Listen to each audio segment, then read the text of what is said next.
What's up guys, Justin here with TheSketchUpEssentials.com, back with another SketchUp extension tutorial for you. So in today's video we're going to talk about how to use the extensions FredoSpline along with some other extensions in order to create some complex curves for landscapes inside of SketchUp. Before I get started, I did want to note that I am currently opening up my new community to a few early access members. So that community is going to give you access to new SketchUp tutorials, but also a community where you can ask questions and group coaching calls where you can actually get on there and ask questions if you get stuck inside of SketchUp. So if you're looking for a little bit of more personalized help, make sure you check out that link in the notes down below. So I am currently capping that early access group. So if you're interested in getting in there early, make sure you check that out before it fills up. Now let's go ahead and just jump into it. All right, so in this video, what we're going to do is we're going to use the extension FredoSpline along with the new weld function in SketchUp 2020 to kind of rough out a landscape area. And then from there, we'll talk about some ways to add some plants and some other things to make that landscape area a little bit more complete. So you're going to need this extension, which is FredoSpline, in order to draw your curves. I will link to that in the notes down below. That is a free extension. So to start off, let's just go ahead and let's add some curves in here. And so we could use either the Bezier NURBS or the Bezier Classic. So I think I'm going to use the NURBS on this one. And what that's going to do is we can click on that. That's going to activate a tool that allows us to create a Bezier curve. So notice how my cursor turns into this little feather here, and then I can start clicking in order to start adding points. So you can see how I can use these points in order to create a curve inside of SketchUp. So I can use this to create more of like an organic shape. So something like you might have for like a landscape or something like that. And so I'm going to go ahead and I'm just going to double click right here in order to close this. So one of the cool things about this is this allows you to edit your control points so that you can adjust the way that your curve looks inside of SketchUp. You can also adjust the number of segments in here in order to adjust how smooth your curve is going to be. And so now we can just click in order to close this in. And so what we've done is we've created a curve in here that we can use in order to create our landscape. So to start off, I'm just going to fill this in. So I'm just going to draw a line across this face, and then I'm going to erase it with the erase tool.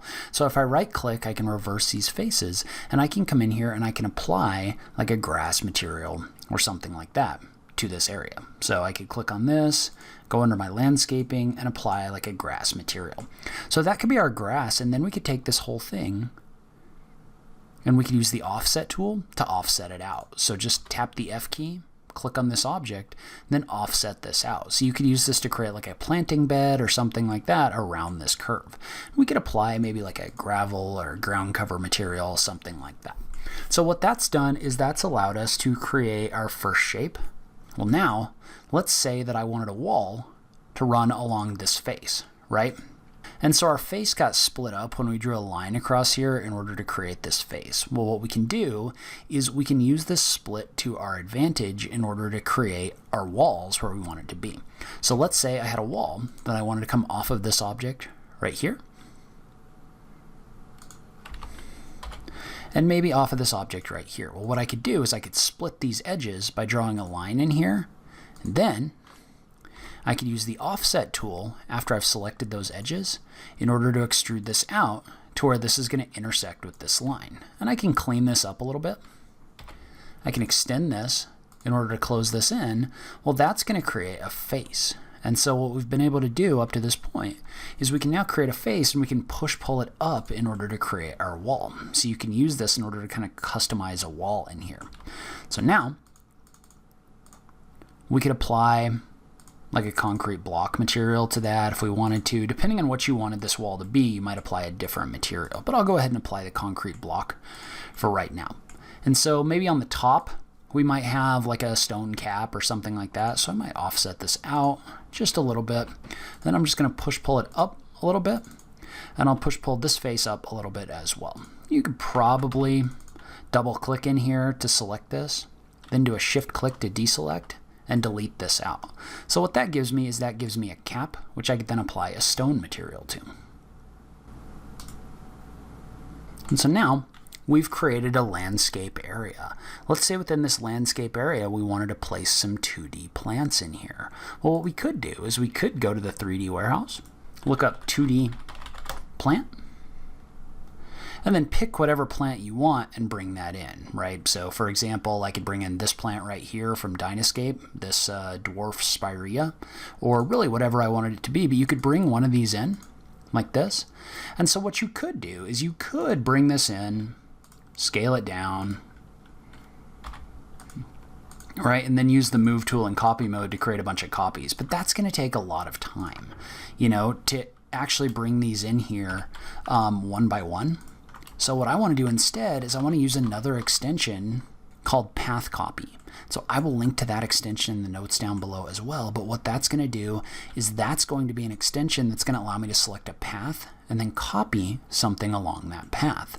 This is where the weld tool comes in. And again, I will link to that in the notes down below. And so the problem right now is we can't just select the path by double clicking and then doing a shift click to deselect the face and then activating PathCopy and clicking on our object, because it's only going to do it along one curve, right? So it feels like this might be a spacing issue. It's actually not a spacing issue. It's the fact that this isn't a complete curve inside of SketchUp. It's actually made up of multiple different segments. And so what we're going to do instead is we're going to select the edge by doing a double click. We'll do a shift click to deselect this face. Well, in SketchUp 2020, they added the ability to weld edges into a single curve. So I'm just going to right click, click on weld edges. And you can see how what that's done is that's welded this into a single curve. Well, now I can select the curve, select pipe along path or path copy, and then click on this object. You can see how now that's going to copy this along the path. And what I can do is I can adjust the spacing by adjusting the distance, right? So I can type in a value of 5 feet. I can type in a value of 3 feet. So the lower the distance is in here between them, the more copies this object that's going to create. So I could do like a 1 foot.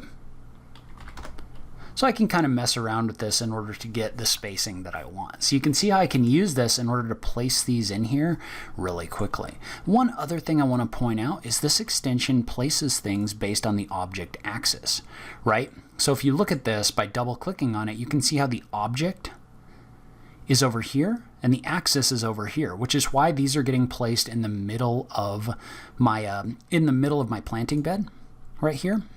So for example, if I was to move one of these, right, if these were in another location, you can see how these wouldn't get placed in the right place. So what you want to do is you want to set the object axis here, but then you can move your object. And notice how these are all moving because they're all components. And you can use this in order to adjust where things are going to be placed along your path. So in this case, I kind of want these to be aligned with the green axis right here. So and then real quick, let's say that we wanted to up above add some more. Let's say that up above we wanted to add a higher planting bed up here. Well, that would be really easy to do just by coming in here and selecting the edge that runs along this face right here. So we could select this.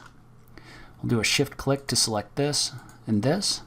And then we could offset that out using that tool. So we could actually set this bed so that it follows along this curve. Well, then we could fill this in. And I'm just going to extend this on two sides. It doesn't matter if they overlap because we're going to delete out that extra anyway. Looks like we missed a little piece. I don't know. It's not going to let me do the one. So we'll just extend this out right here.